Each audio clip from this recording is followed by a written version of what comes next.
olha aí, meu amigo, mais um capítulo na novela que parece interminável do Banco Master. Pois é, agora já envolvendo a área política, na verdade, os parlamentares do Distrito Federal. Porque você tem aqui, por um lado, o pessoal do Senado Federal, né? Os 3 senadores do Distrito Federal fizeram aqui uma requisição para ouvir lá no Senado o presidente do BRB, que é o Banco Regional de Brasília, interessado em adquirir o Banco Master, e também o presidente do Banco Master. Então, eles querem ouvir os interessados, aí, os CEOs das partes, para saber exatamente o que está por trás dessa história. Um pedido protocolado pela Damares Alves, que é oposição, né?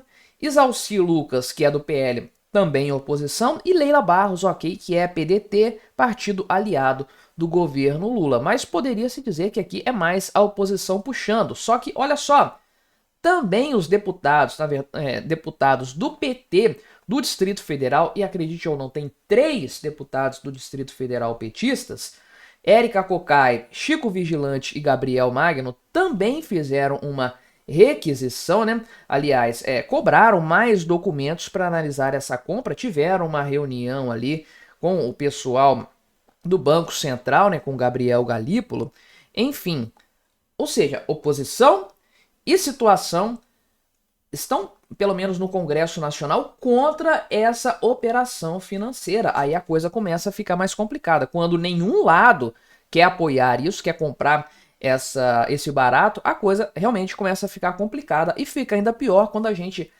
tem acesso a essa notícia aqui, publicada hoje, 29 de abril, de que a Polícia Federal está investigando o Banco Master desde o ano passado por causa dos precatórios, que seriam uma parte substancial da carteira de ativos do banco, uma parte, inclusive, que é de interesse de muitos agentes financeiros. Vamos conversar sobre essa história, porque cada vez a coisa fica pior.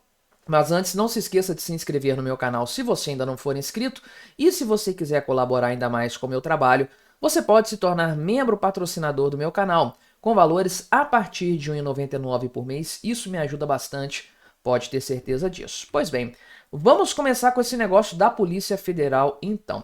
Do que se trata, né? Então, a investigação começou em março do ano passado. Então, tem um ano de investigação, o inquérito já tem mais de 900 páginas. Realmente, é uma coisa, assim, bastante complicada, né? E quem que fez a denúncia disso aqui foi o fundo ESH Theta.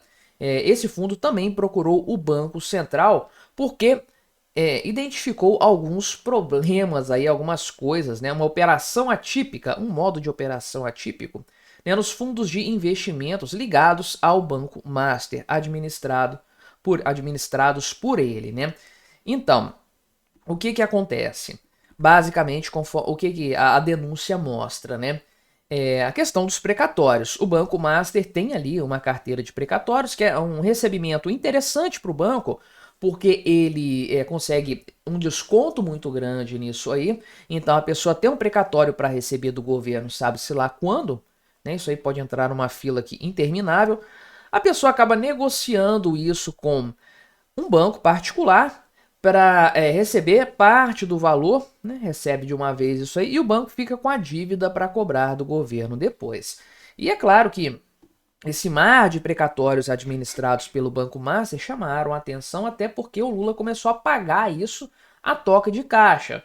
Ficou uma coisa bastante suspeita. Lá naquela época que o Lula começou com isso, final de 2023, já havia suspeitas de que tinha interesse de banco por trás disso. Mas olha a situação.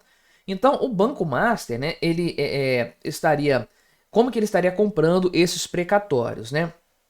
Quem comprou isso aí foi um fundo controlado pelo Banco Master. Então, quem comprou lá o detentor dos precatórios não foi o Banco Master diretamente, foi um fundo que é controlado pelo Banco Master. E depois o que esse fundo fez? Vendeu para o Banco Master esses precatórios. Então o fundo compra do indivíduo ali e vende para o Banco Master. Em qual valor? Um valor de 235% de valorização, né, sobre o chamado valor de face daquele produto. Ou seja, isso claramente tem um intuito de inflar o valor desse ativo dentro do balanço do Banco Master. O negócio vai entrar com esse preço aqui, 235% a mais do que deveria valer. Então, o ativo fica lá em cima, aquele negócio completamente distorcido. E aí, meu amigo, levanta-se uma série de dúvidas, né? Por que que isso foi feito? Parece uma operação estranha, porque se o Banco Master estivesse comprando de terceiros, um fundo que não tem relação nenhuma com o banco, poderia-se dizer que foi um mau negócio. Maus negócios são feitos. Agora, o fundo é controlado pelo Banco Master, vai vender esse negócio com uma valorização tão expressiva assim? Realmente é uma coisa a se questionar, de fato, né? Então, geralmente o que acontece no mercado é comprar precatórios com valor mais baixo, desvalorizados, porque o risco é muito grande, então tem que ter um desconto nisso aí. Não foi o que aconteceu com o Banco Master, que comprou do próprio fundo que ele administra com uma valorização bastante expressiva, por sinal, né? Uma história muito mal contada. E bem, né? Aí, isso aí, essa questão da venda do Banco Master aqui, então, acabou repercutindo desde o início muito mal.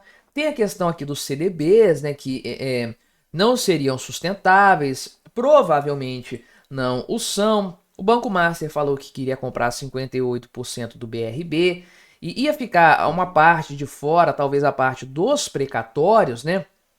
Enfim, é uma coisa assim bastante estranha de maneira geral. Veja aqui, né, que isso aqui é o chamado Zé com Zé, o nome desse tipo de transação, né? Tem aqui o Fundo de Investimentos em Direitos Creditórios Amazonita, né? É um dos fundos aí. Entre os cotistas desse fundo tem outro fundo que é ligado ao Banco Master. Olha a confusão disso aqui, né? Então, o Banco Master pagou lá em 2020, ele era Banco Máxima ainda, né? Ele pagou 320 milhões de reais por precatórios que haviam sido adquiridos 5 dias antes pelo fundo Amazonita por 136 milhões de reais. Meu amigo, é uma história muito mal contada.